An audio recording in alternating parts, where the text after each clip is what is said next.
Well, good morning, everyone, and thank you for your patience. And thank you so much for joining us today for this, the fifth installment in our Setting a Future Ready series foundation. I'm sorry, Future Ready Foundation series, I apologize. My name is Alyssa Pistoninzi, and I am the Community Operations Manager for the Corner co-working space in Nextovation, and I will be your MC for today's session. I'm very pleased to be accompanied today by Kathy Gerhardt, the Adjunct Lecturer of English and Professional Communication at our Penn State campus here in New Kensington. Kathy will be discussing the topic of data visualization with us today. And I will let her tell you a little bit more about herself and her background in a minute. But first, I would like to go over some basic ground rules.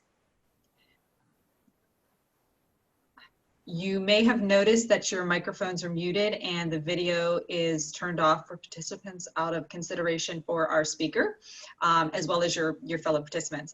I would also like to note that this session is being recorded. So if you would like to attend, but we're unable to, we will have this available for later viewing, so you can follow up that. And for live attendees who would like to interact, you can please use the question and answer feature to ask any questions that you may have, and we will certainly get those answered for you as they come in. And though your video and chat are off, you will not be totally silent. We will be asking that you participate in a few interactive polls a bit later in the session to get your thoughts and opinions on the topic at hand and how this may have impacted your life and your business. And with all that being said, Kathy, I will turn it over to you. Thank you.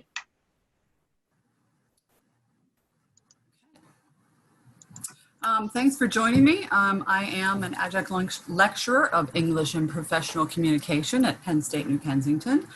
I was a professional journalist and marketing advertiser for 25 years before starting my own magazine, the Laurel Mountain Post, in 2004, which through 2016. My claim to fame with that is that the BBC World News called it the Voice of Pennsylvania in 2006.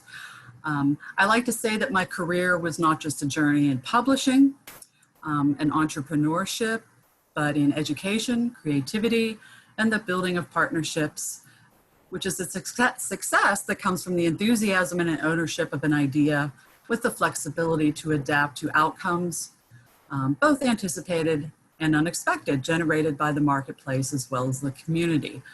In addition to teaching part-time at Penn State, I'm also the founder of a consulting firm called PA Factorum, where we are a collaborative communications group working mainly with business and industry on their communications projects. So data visualization. I'd like to start with a quote from Thomas Davenport of Deloitte. Despite compelling reasons for the importance of stories, most quantitative analysts are not very good at creating or telling them. The implications of this are profound. It means that analytical initiatives don't have the impact on decisions and actions that they should. It means that time and money spent on acquiring and managing data and analyzing it are effectively wasted. So, as you may have heard often, data is the new currency. Data visualization refers to showcasing data, numbers, and statistics through images and charts. When you display data visually, you're able to more easily tease out meaningful patterns from a set of otherwise indecipherable numbers, and it makes it easier to draw conclusions and make informed decisions. And remember that your data is only as good as your ability to understand and communicate it to others. Now we do this based on the principles of cognitive sciences. Through the visual system, the human brain quickly recognizes stories and recalls images. Seamlessly and subconsciously, it cements the ideas in long-term memory. This active response has always helped us remember vital information for survival. Things like fire is hot, lions are scary, and mangoes are delicious. Today, however, our concerns are less primal, but navigating our dense media landscape is equally daunting. Using visualization to synthesize ideas is not only an effective medium, it's a type of communications our brains crave. So I pose a question to you. Does data equal truth?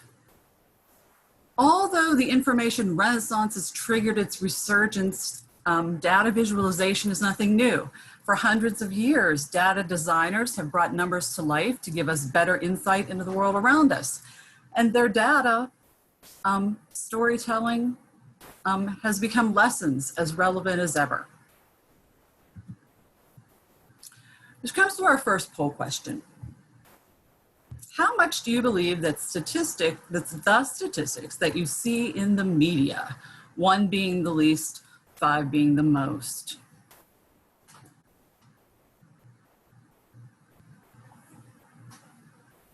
All right, we have our first poll question up. You should be able to see it on your screen. So if you could take a minute and answer that.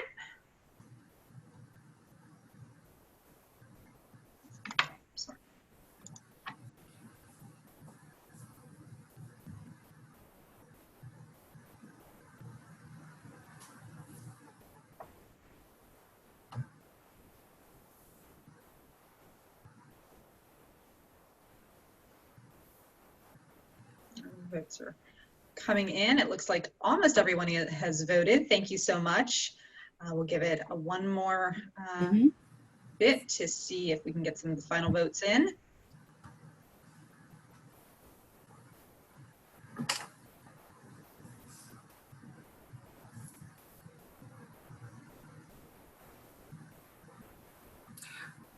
All right, thank you so much. If you did cast your vote, looks like there's a clear winner. Right in the middle. And that's what I expect. I think today we don't know what to think. Let's see, let me get that poll question off my screen here. We're bombarded with information all the time. So what I might be talking about soon may either frighten you or make you, provide you with more information and the skills with which to decipher all of that data that you're dealing with. Screen. Okay. I like to call these data black holes. Employees routinely work around or correct the vast majority of errors as they go about their daily work, but costs are enormous. We get all this data, we're not sure what to do with it, and oftentimes it's reported inaccurately. Studies show that that workers waste up to 50% of their time hunting for data, identifying, correcting errors, and seeking confirmatory sources for data that they do not trust. And most, the impact of the errors do not leak through, but many do. An incorrect laboratory measurement in the hospital can kill a patient. An unclear product spec can add millions of dollars in manufacturing costs. And an inaccurate financial report can turn even the best investments sour. So typically a host of unasked questions underlie the decision maker's seeming resistance to data-driven results. They may not act on the conclusions of that data by the science team or the researchers because one, they don't trust the skills of that data scientist, or they don't trust data tools, they don't have confidence in the development process, or they just don't understand what the results mean. So my own interest in data science began back in 2009 when I read a new biography of Frances Perkins. Many people don't know her, but she's most well known as Franklin Delano Roosevelt's Secretary of Labor and the architect for the New Deal. Before she took that cabinet position, however, her work as the State Industrial Commissioner in New York led to a public argument with then US President Herbert Hoover concerning the Depression, when President Hoover misrepresented unemployment statistics in January of 1930. He cherry-picked data from December, which of course would show a 4% increase in jobs due to the seasonal nature of work, and that incensed her. She wanted to show to the public how important data is and reporting it accurately. So she jumped in and held a press conference and said, "The President of the United States has deceived the people about this matter of unemployment." She told a cluster of eager reporters at a press conference. "It is worse, not better. It's a cruel deceit because people will believe it. Mother will be mad when father comes home and says he can't get a job because the president said that employment is going up. The tragedy of families who still hope that father will get a job is just terrible when this kind of thing happens." So of course it caused a media frenzy, and people started to doubt numbers and statistics that they were being told, even when they came from credible sources, because she pointed out that you can choose to share specific facts out of context and completely change their meaning. They're not a lie, but they're just misrepresenting the truth. So typically, a host of unasked questions underlie decision makers' seeming resistance to data-driven insights. They might not act on conclusions because of the following. They don't know the skills of the data science, like who wrote that page. They don't trust it. They don't have confidence. They don't understand what they mean. So we make sure our sources are reliable. Who wrote a web page or the source material? Does that author have credentials? Is a web page affiliated with a credible organization? When was the website or source last updated? What was the purpose of the organization that is hosting the website or source of information? And does the author provide a bibliography? These are all things you can ask yourself to determine the credibility of data sources. Next, make sure your senses are relevant. The world changes quickly and the pace is accelerating. To ensure you're on the right track for sourcing infographics, use the most recently published version of data you've decided to use.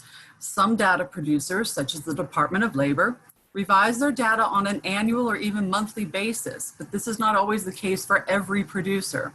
As a rule of thumb, try not to use data that's more than a year old. 2 years is acceptable in some cases because it's the best you can get. So because this use discretion.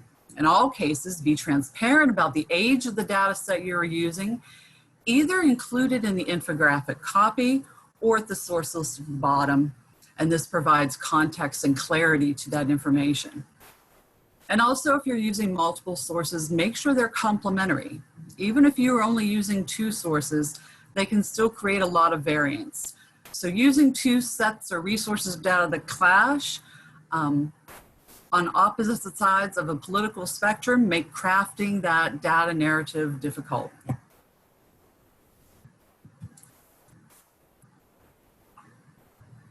Limit your sources for consistency. Finding multiple data sets from multiple sources on one subject can be really exciting, but be wary of getting ahead of yourself because you can't create a consistent narrative with 15 different sources. Each one of those sources can introduce mistakes or biases from their original research. Thus, the fewer they use, the better. One data set is ideal. Try to limit it to less than 3 if you can, and remember that the more you add, the more variance you get from different methods, different contacts, and different priorities of the data producers themselves. All right, like I tell all of my writing students, cite your sources appropriately. When it comes to structuring the content, make sure that it's provided for your readers. While we've already established that data should be recent, reliable, credible, and consistent, when you're creating an infographic from multiple sources, it is important to provide as much context to the reader as possible about what information came from what source. Always cite the primary source, not the Wikipedia article. And the reason for this is I tell students, Wikipedia isn't bad. It's a great place to start, but Wikipedia is not the source you cite. You always look at the footnotes to see where the information Wikipedia is using has come from, then go straight to those sources that Wikipedia has provided. And then when citing those sources in the text with the labels on your charts, specifically use the source and the year published or now in our digital age, the date of access. Then review your visualization. So these can take on multiple formats and represent an infinite number of information types and combinations. And because of this wide variety of possibilities, my suggestions are broad enough to apply to any kind of scenario. So one, establish what idea or claim that your data visualization is trying to reinforce. They're not created for the fun of it, but they are created with the purpose to use as evidence. For instance, one visualization might aim to demonstrate that homeless populations are decreasing instead of increasing. 2, make explicit observations of your visualization. Quite literally, what do you see? Do you see any highs or lows? Is the map or chart coloring darker in some places than others? Things like that. 3, what patterns can you discern? Patterns can present themselves as clusters, steady increases or decreases, consistent coloring on parts of a map, and so on. Patterns like these are usually where the takeaway of the data visualization lies. 4, consider other factors that may have shaped the data and therefore the visualization. What factors not measured in the data could have affected how the data is represented? For instance, comparing homeless populations across countries may be affected by different definitions of what constitutes a homeless person or how you define what homelessness is. 5, reflect and interpret. Based on the patterns and other factors, what is the takeaway of the visualization, and how does it support or undermine the claim that is being made? For example, if a trend line on homeless populations is rising year to year, does that support the claim that homelessness is no longer an issue? And 6, always infer further. What other information can you reason based on the interpretation? If homelessness is rising, then I can probably infer that the economy and employment are not doing so well. Okay, so now that we've talked about all of the things that you need to consider when presenting your data, and that there's a whole lot of other factors that sort of influence the outcome more than the numbers themselves, we come to our next poll question. Have you ever seen a data visualization that did not seem to tell the whole story? Thank you, Kathy. I am going to launch the polling, so please go ahead and vote. Anxious to see your answers.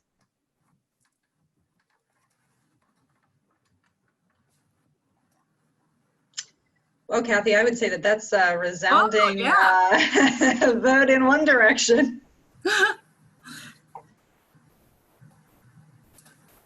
This is usually when I teach this to technical and business writing students, the point where I shock them with true facts, true examples of polls or visualized data, none of which are lies. It's just a matter of manipulation. All right, thank you all for participating in the poll. Okay.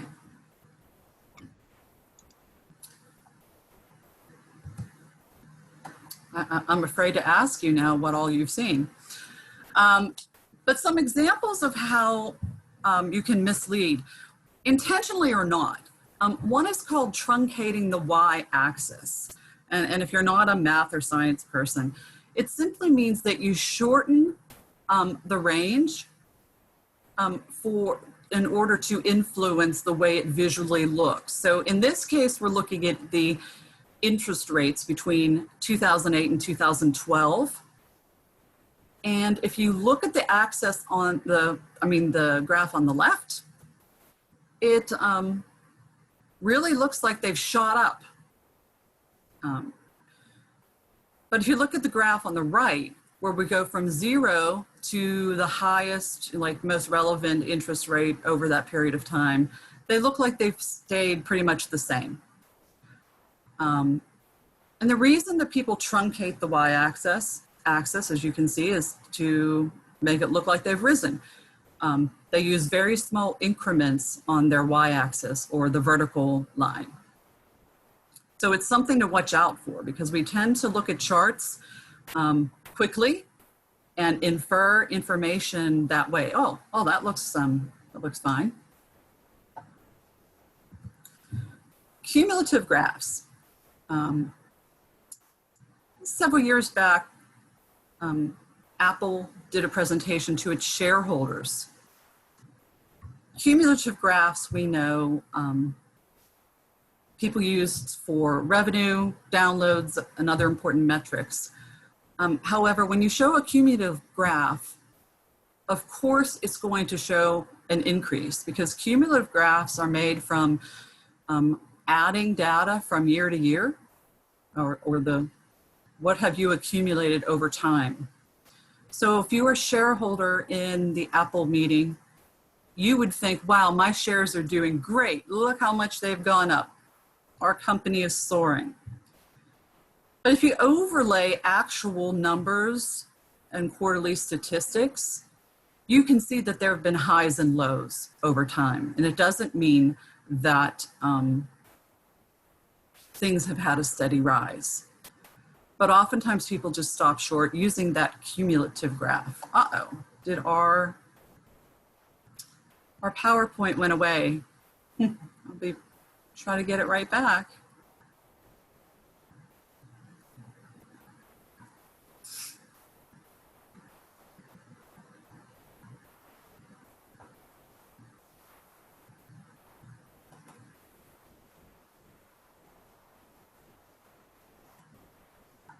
Well, let me know if it comes back for you.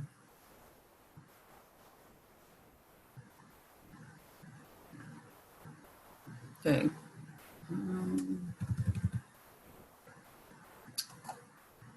Microsoft just sort of crashed there.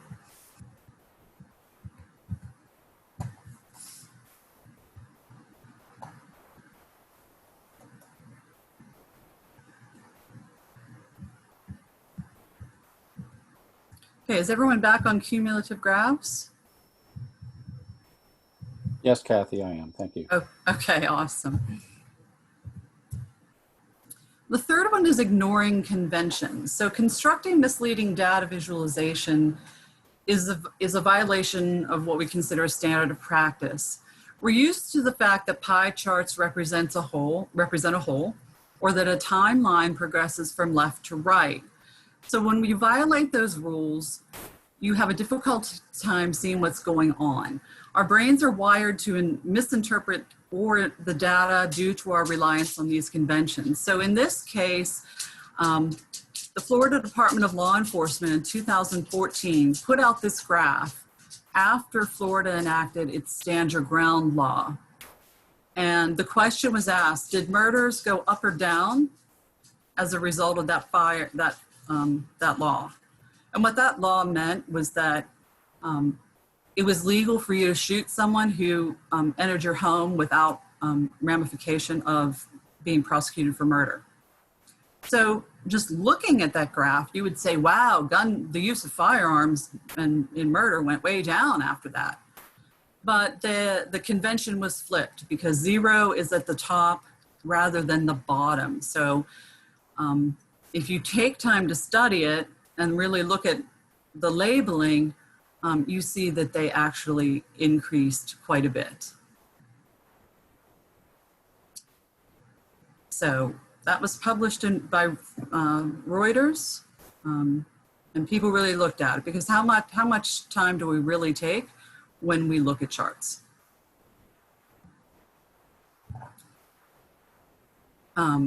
So while numbers don't lie, they can in fact be used to mislead with half-truths. This is what is known as the misuse of statistics. It is often assumed that the misuse is limited to those people or companies seeking to gain profit from distorting the truth, be it economics, education, or mass media.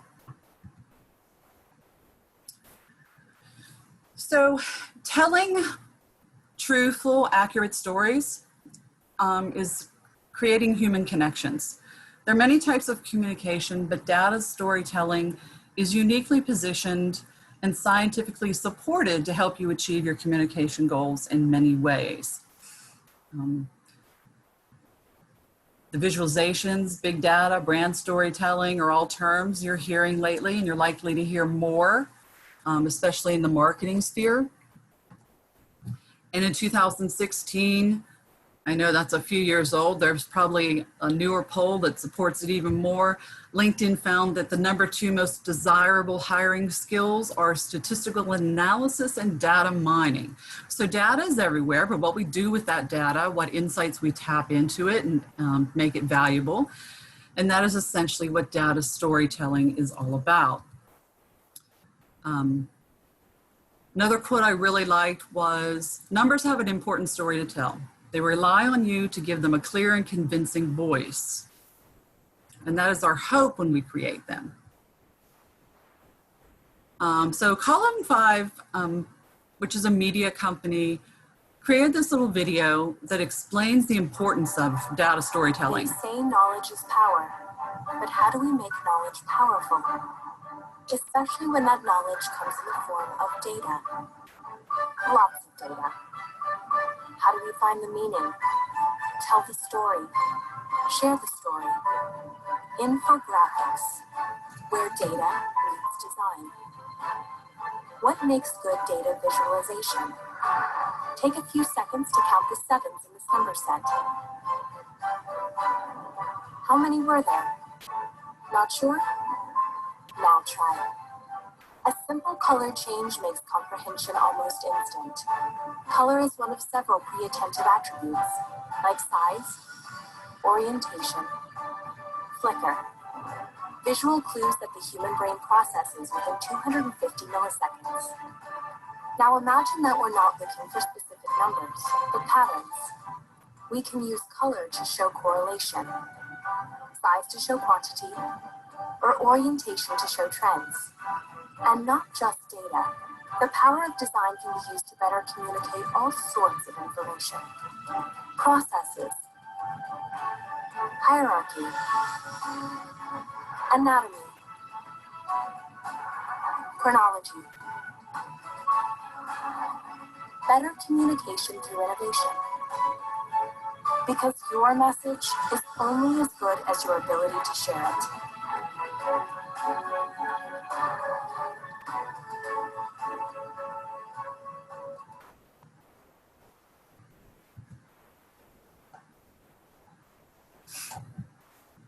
So yeah, meaning is value. We start with a signal. Something's happening, so we gather data.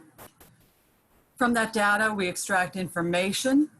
We analyze it to create knowledge, gather knowledge of information, numbers, and then we create insight.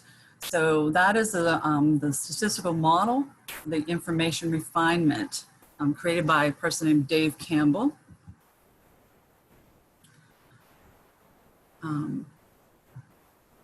But what are in those numbers? Totals are summing values to get a big picture, which is often handy. Percent of totals, excellent for comparing segmented data against overall totals. Amount change, a good option to compare how much values have changed. A percent change, a good way to compare the size by which values have changed. And averages, which include mean and median averages. Public relations and interest with data. So in a world of regurgitated content, data storytelling helps you stand out above the noise. A great piece published in a high-profile publication can elevate your brand and introduce you to an entirely new group of people. We need to differentiate ourselves from the competition. You need unique, original story ideas, and data is a way to get these stories.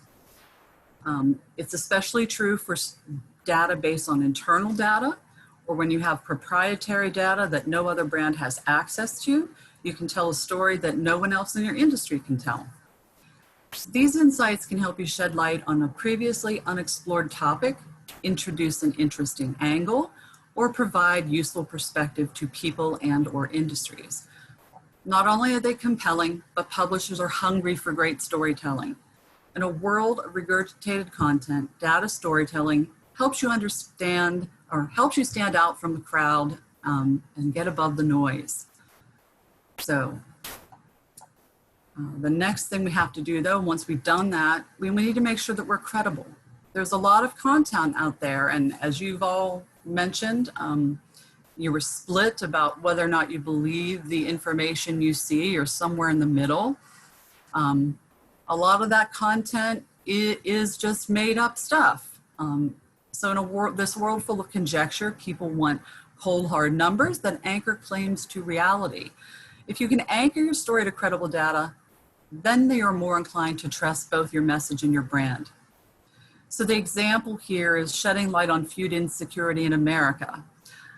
So Good Magazine created this infographic from data from the USDA.gov and the US Census Bureau, which we would consider two reputable sources. If you are interested, I do have a list of 108 credible sources for you to use for researching and getting data that I can make available to you to emails have sent out to you. So just let us know at the end. Data is also engaging. In addition to the stimulation that a visualization provides, data storytelling also encourages people to engage with you. And there are two types of data storytelling: narrative and explorative. Both foster engagement but allow the viewer to take different approaches. In a narrative, viewers are guided through that narrative to arrive at a specific conclusion, so that you're telling them a story and guiding them from the beginning to the end. An explorative type would be where viewers are encouraged to explore the data to draw their own conclusions and focus on the stories most relevant to them. So it's almost like you present them with the data and the framework, and they supply the context and through which to use it.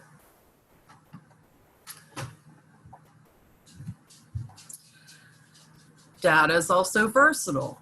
I think we're all familiar with the ways in which we incorporate data into our professional lives: annual reports, brochures, case studies, motion graphics, presentations, reports, videos, and white papers.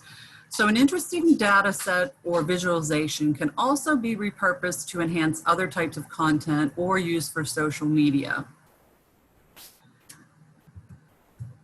Using data in narrative ways makes your message stick. By blending narrative and visuals, you're effectively targeting both sides of the brain, which cements information. The narrative guides you through the data, and the data supports that narrative, giving you the best of both the analytical and emotional experience. It's particularly powerful because it increases comprehensions. Our brains are hardwired to process pictures faster than words. So being able to see it makes it much easier to understand. Retention: if you see something, you're likely to recall it later. How often do we say, oh, I recognize your face, but I can't remember your name? And then appeal. Data visualization is stimulating, which makes the content more attractive to the viewer. Think of Instagram and social media. We want to see those pictures.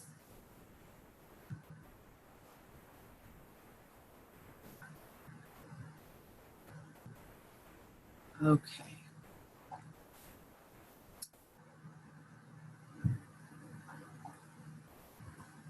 Make sure I should stick. Make sure on that slide.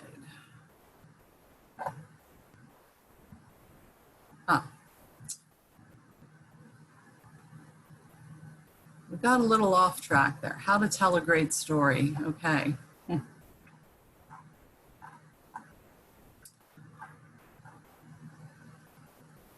So data, it might sound intimidating.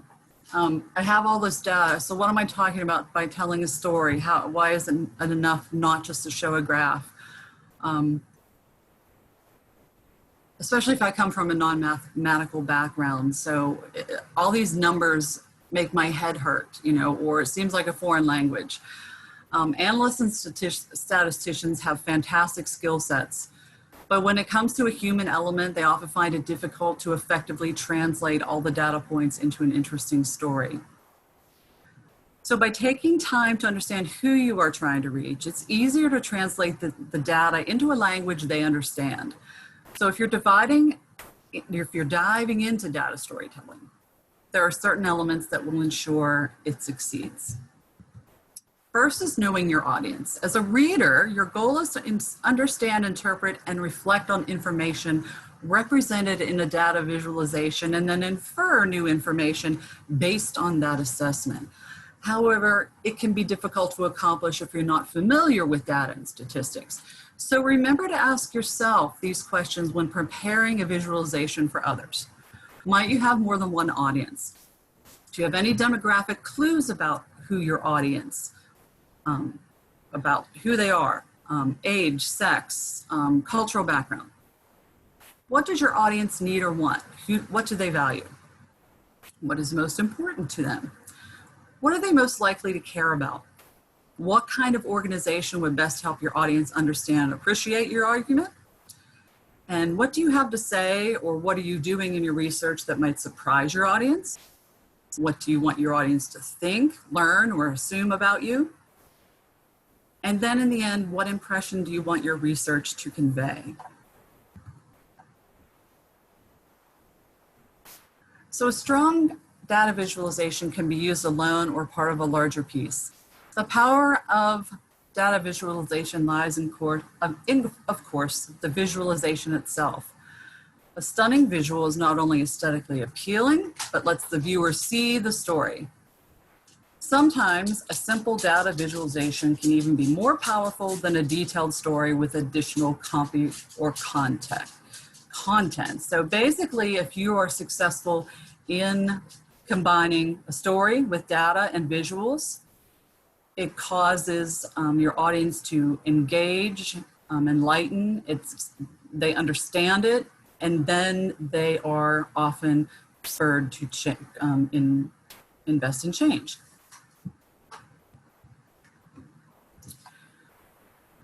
So how do you organize yourself in getting ready to create these? First, you choose the right subject. We need an interesting story. What is it I want to tell with my data? Remember, it's not about just the numbers, but about the humans. Source credible data. We can't say this enough. It builds trust, whether it be your brand or in other industries. Then craft an interesting, engaging, and enlightening narrative. Good data alone doesn't make a good story, and it's only effective when it has a value. If it teaches something to people, or if it gives them a new perspective, or inspires them to take action. The way you deliver that information determines what story is communicated. Design data according to best practices, which we'll look at a little bit later, and don't let data scare you.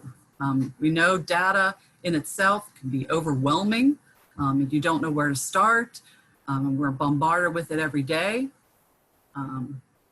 So it takes experimentation, and start small and build big from there. A combination of data, visuals, and narrative data storytelling is the hot new data science skill that everyone will need in the future. So we come into techniques. How do we bring that data to life? If you want to tell a powerful story, data is the way to go. Whether it's proprietary, industry research, or public, there are compelling stories all around. But even the best data will lose its impact if it isn't presented the right way. That's why it's important to choose data visualization formats that are most reflective and effective for your data. Many people think that throwing a few charts and graphs into an article is all you need to tell a good story, or they think they can stuff 1 trillion data points into an infographic and be done. While that intention may be right, that execution is wrong. Each data story is unique, so there isn't a single rule or formula for choosing the best presentation. However, some attributes are better suited than others to help you achieve your goals. The first one is color. Color is an essential part of how we experience the world, both biologically and culturally. Color exploration began with the German poet, artist, and politician Johann Wolfgang von Goethe, who in 1810 published the theory of colors. This work then, at the time, was dismissed by the scientific community, but it remained of intense interest to philosophers. The Pantone Company tells us we see color with everything we are.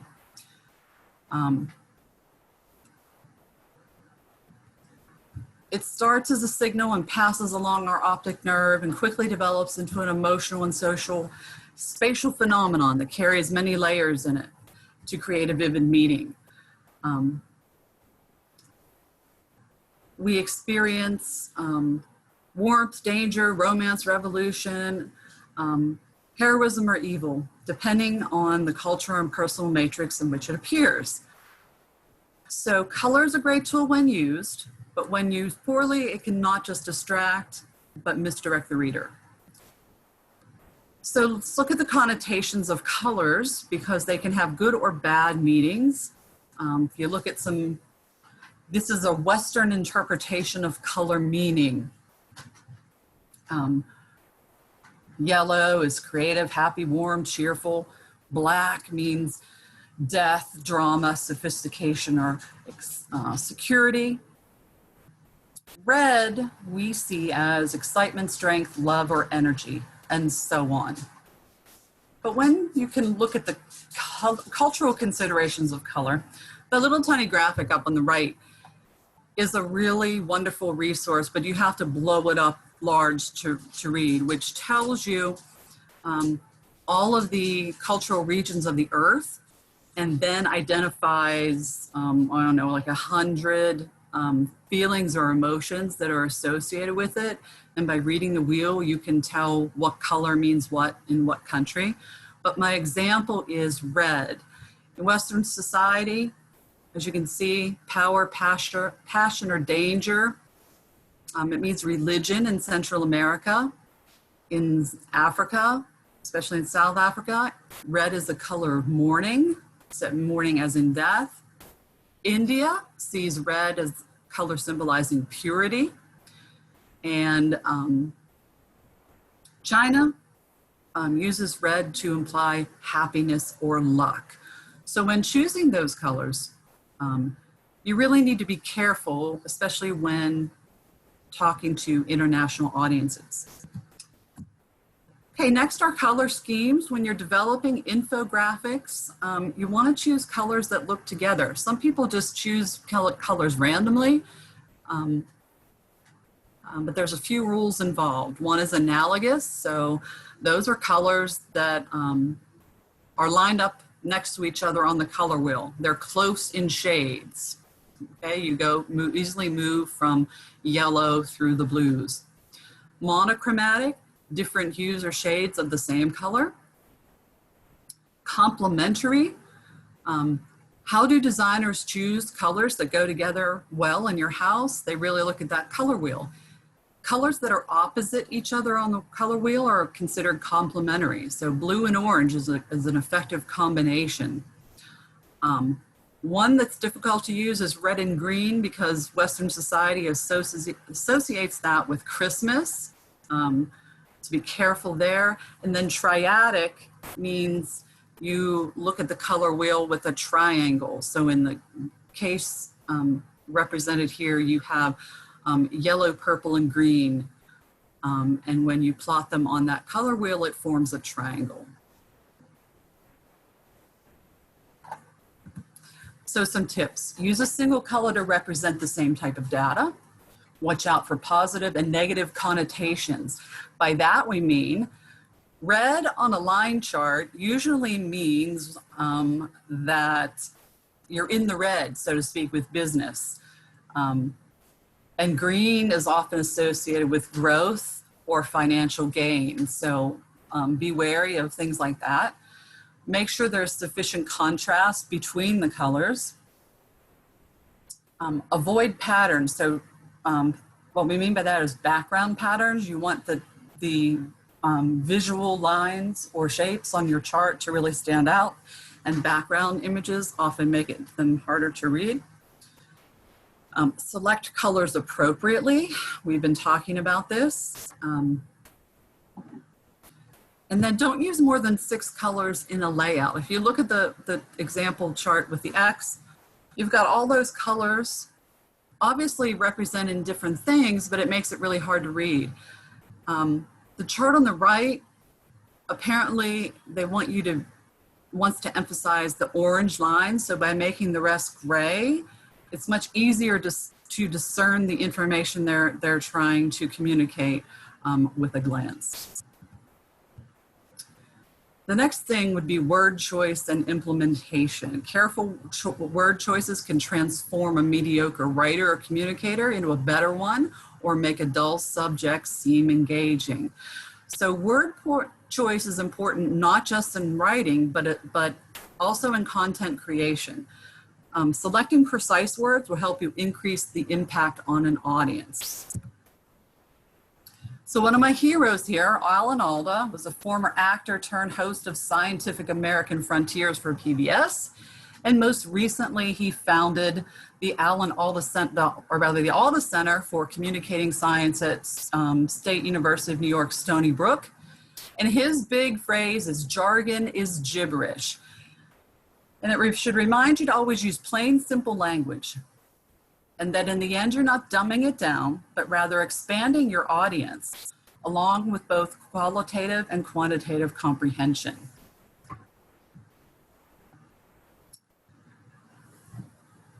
So the words, the copy on the page, don't over-explain, keep simple descriptions on your infographics, keep chart and graph headers simple and to the point, use call-outs wisely, and don't use distracting fonts or elements. Your labels, labeling graphs or charts, double check that everything is labeled, make sure they're visible. Label lines directly. Don't over-label. Don't label things that necessarily don't need to be labeled in order to tell the story, and never write labels at an angle. Keep things very, 90 degrees on charts and graphs. How do you order your information? Always be intuitive. There should be a logical hierarchy. Other ways you could do it would be alphabetically, sequentially, or by value. And then be consistent in ordering your items in your legend so they mimic the order in the chart. And order evenly. Don't use odd data sets. Like, always think of your access, like the example we showed had an odd data set. Use things like 0, 5, 10, 15, 20. Don't use awkward numbers like 0, 3, 5, 16, and 50. So charts and graphs. As you prepare graphics, it's important to choose a chart which best suits your data. So our last poll question is, what types of charts and graphs do you most often use to convey data?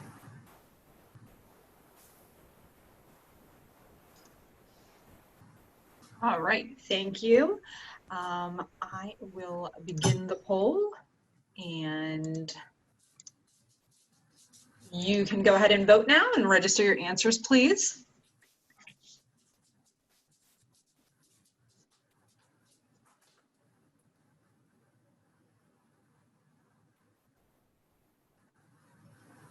Thank you. It looks like the votes are coming in steady.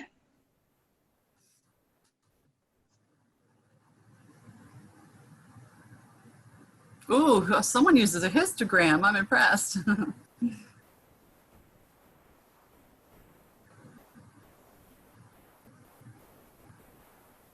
Like so we're seeing are the big three: pie charts, bar graphs, line graphs. That's what we're used to seeing. Anyone else going to vote? Give it a few more seconds. Okay. It looks like almost everybody has registered. Anyone for scatter going once?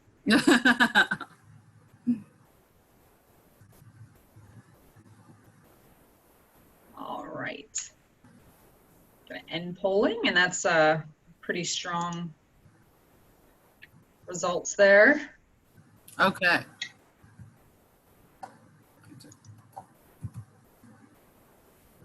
do it? Yeah. All right, so we're used to the pie chart, but bar graph, line chart. So there are four types of data: nominal, ordinal, discrete, and continuous. Each type of data should correspond with a specific type of chart for a reason. We could get into detail with that, but it's pretty hard to just explain in words, me talking to you, but try to refer to that chart at the top to give a good idea of it. Essentially, the information you have to convey indicates what visual type you should use. So numbers, percentages, and categories should be used with tables and charts. Processes, obviously flow charts or diagrams. Geographical data, we like to use maps, chronological prioritized lists, numbered lists, non-chronological, chronological bulleted lists. Let me get through the charts.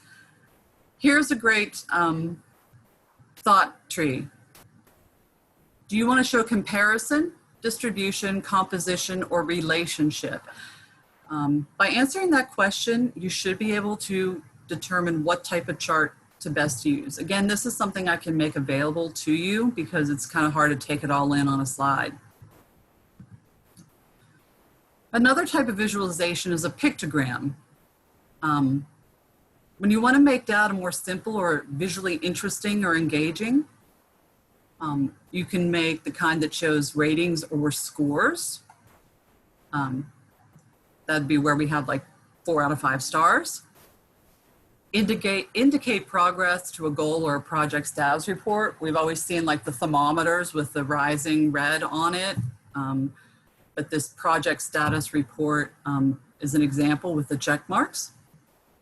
If you just want to spice up a simple chart for extra impact or drama, the upper right one shows 1 in 9 people worldwide do not have access to safe and clean drinking water.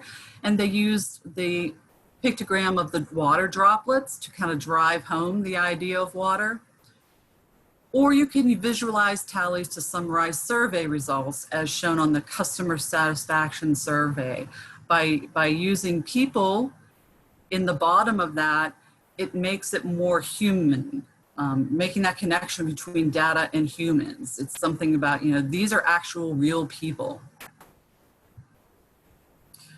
So a summary of chart design: do's, use appropriate charts, use your full access, keep it simple, use color to contrast and highlight data, ask others for opinions. Don'ts or change chart sizes. Chart styles part way. Don't overload charts with unimportant data or more than 6 colors. Use combinations with similar colors. Don't use a pie chart, especially one with more than 7 wedges. And don't sacrifice important data when you do it. So let's talk about infographics. We see those all the time now. They're big on social media, and this is just a small portion of one that I have because obviously that infographic is 3 feet long when you look at the whole thing. But infographics are simple data visualizations to guide you through complicated or long information in a quick, easy to understand way. They're most often used for social media, content marketing, visual aids, and editorial publishing.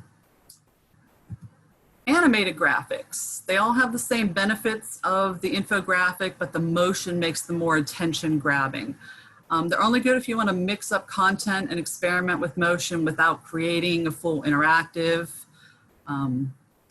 They're good for social media or advertorial or editorial content, specifically where you just want to get people's attention. We all like to see things that move. It's like the shiny, shiny, sparkly thing. If it moves, I'm more inclined to look at it.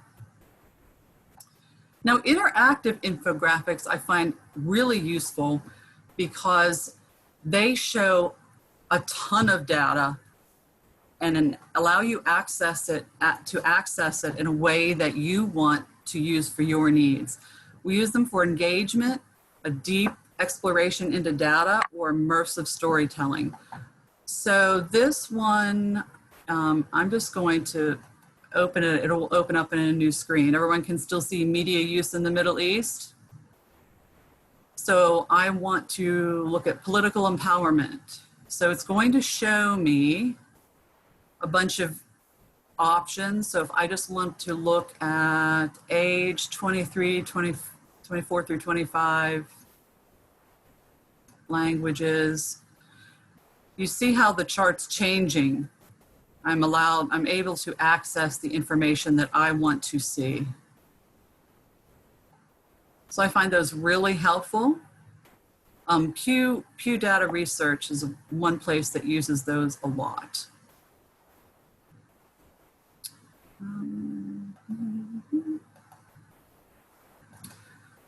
Okay, getting us back to the full PowerPoint, that's the question.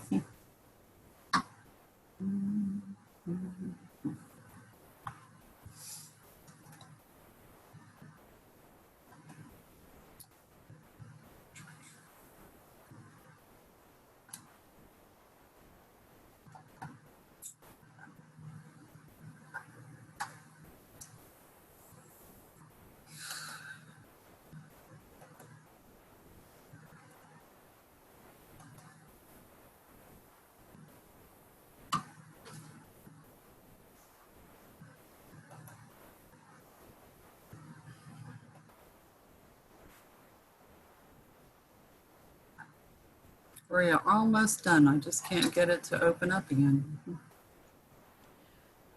Kathy, while you search for the PowerPoint and get that back up, why don't we take the time to open the floor up to questions, since we're running short on time here. If you do have any questions, please type them in the chat box. If there's anything you would maybe like a little bit more information on, or anything that you would like answered. And we can get those answered for you as they come in.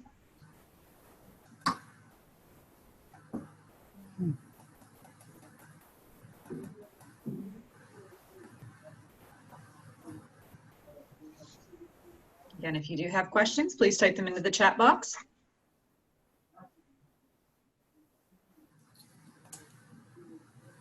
Oh, well, we can just small screen it, I guess.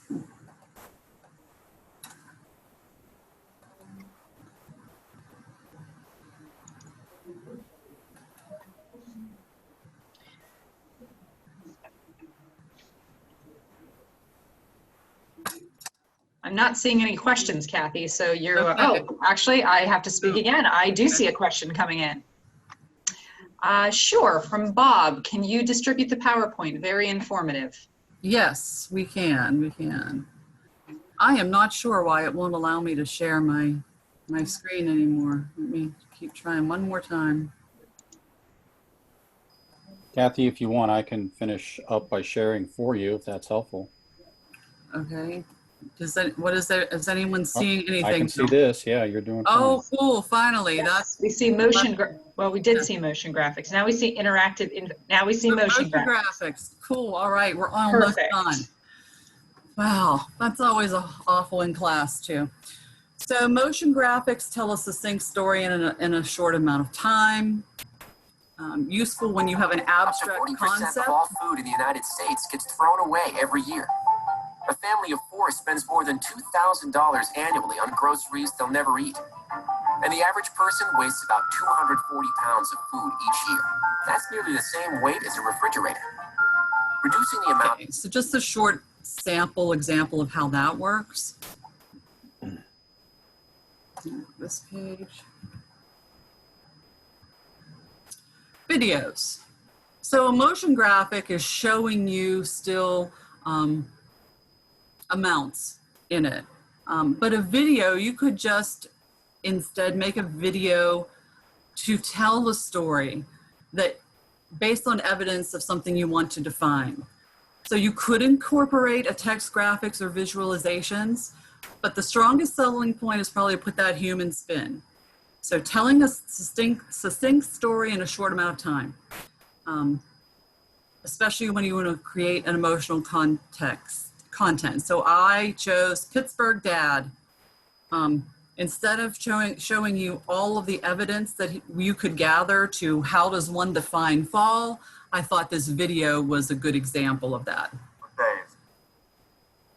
December 1st, already.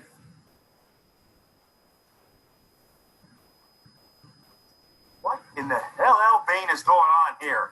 Deb, did you do this? This full-blown fall invasion in the house. All this already. And I ain't even closed the pool yet. Well, I'm glad I got this scarf and vest on, because, you know, it's only 90 degrees out. I had a fishing trip on that calendar for Saturday the 19th. Now every day just says pumpkin patch, hayride, or apple picking. Nah, I ain't going apple picking. You get down there, half the apples are on the ground, filled with bees. I'm not spending a whole Sunday driving around looking for covered bridges. And of course, candles everywhere. How's come everything just gotta smell like cinnamon? I think I'm stuck in a pack of Big Red. What's wrong with my feet? So it's fall, it means I gotta wear lady boots? At least tell me that that's a hearty soup or chili in a slow cooker. What is it? Crock pot potpourri. Well, get out the crackers and sour cream, because I'm eating it. And my beer. That could have turned into, say, a pumpkin beer. Wow, I had to turn into a pumpkin spice latte, sprinkled with ginger or sawdust. I count 23 dead stink bugs up in the light fixture. That's a nice touch. That's very this time of year. And my newspaper's now. Look, girl, wash your face. Girl, give me last night's lottery numbers. Stop believing the lies about who you are so you can become who you were meant to be. I was meant to be Coach Bill Kyer. This one's smell is autumn. What's that smell like? Bob Ashburn leaves over in his oil drum. What's that door? Trick or treat! Way too early. Go away. COVID. Get out of here. This week's episode of Pittsburgh Dad. Okay. So for all the ways you could share statistics about fall, my husband would prefer the video because he always makes jokes about pumpkin spice time. So data in the shapes of a story. So how can you tell any story in data? When we talk about our computers, we can make our bar graphs, we can make our videos, we can make infographics, but it might be hard to imagine that a story could be told in a diagram that expressed data. Famous author Kurt Vonnegut draws freehand in a profoundly beautiful way with simplicity to show you how stories can be visualized.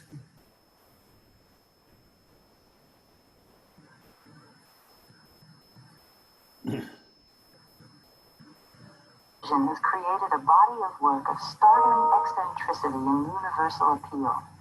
His singular view of the world applies not just to his stories and characters, but to some of his theories as well. Well, there's no reason why the simple shapes of stories can't be fed into computers. They are beautiful shapes. This is the GI axis, good fortune, ill fortune. Sickness and poverty down here, wealth and boisterous good health up there. Here's the very middle. Now, this is the BE axis. B stands for beginning.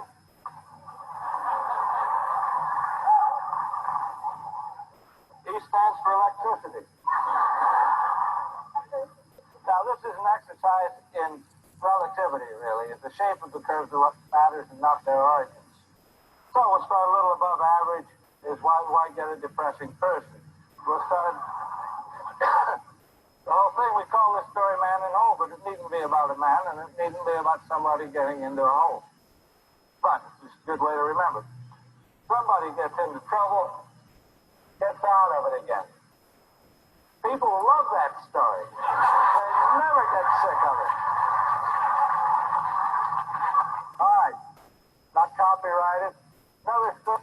Okay, so in the essence of time, I won't show the whole thing, but he does go on to make that a much more complicated rendering of the Cinderella story. And just from those simple lines and visualizing it that way, he can embody the magnetic pull of characters, the meticulous weaving of it into the themes, the clashes of good and evil, and you name it. Oops. Regardless of the data you choose, though, turning the data into a compelling story is key. From copy to design, make sure you follow the best data storing practices at every stage. So turning that data into a compelling story is key. Find the story in your data set, craft an effective narrative, choose the right visualization, source that data correctly, and follow best practices for your data design. And I'll end on this quote. Data is only the beginning. Connecting the dots creates knowledge. However, it is the wisdom which translates insights into impactful decisions. And that's all I've got. All right, thank you so much, Kathy. I will once again open it up for questions before we end. We actually do have one currently in the chat box from our friend Marcy. Hi, Marcy. Is it ever a good idea to have an instrumental playing during the beginning or ending of your presentation? I like to, depending on, you know, all of those factors, like who is my audience, what's the topic, what's the mood I want to set. I've done background music when I voice over videos. Anything you can do to enhance that experience for the end user, the person that you're communicating with. But sometimes if you're not careful of sound levels or you choose the wrong type, it has very negative impacts. All right, thank you, Kathy. We do have time for some more questions. If anybody has them, please put them in the chat box.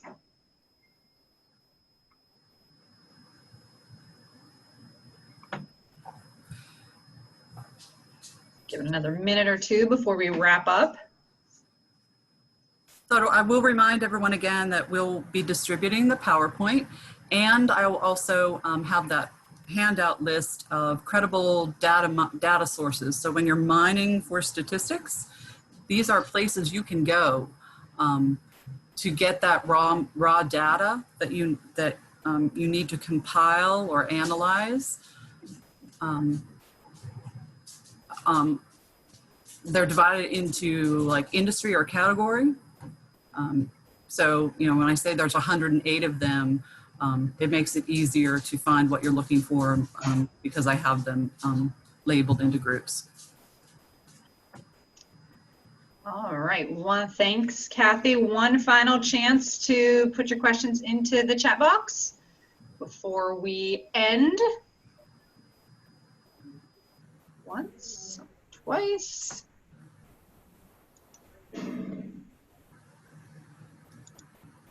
Seeing no further questions. Oh, actually, we do have one question. Take that back. Marcy, may I have the stats? What stats are I'm not sure. Marcy, can you please elaborate on that question just a little bit more? There's some confusion. The stats list that she just spoke of, yes. Oh, okay. She's just asking for a copy of the handout. Okay, I'm sorry. Okay. Sorry, Marcy. Thank you. Thank you. Yes, we can do that for you. Mm-hmm. Okay. All right, I see no further questions. Thank you for joining us today. I want to remind you that we do have several more sessions in our Setting a Future Ready Foundation series, including our next one, 3D printing as a manufacturing tool, which will take place on Tuesday, September 29th at 11:30 in the morning. I would like to thank Kathy for her very insightful discussion today. Thank you so much, Kathy.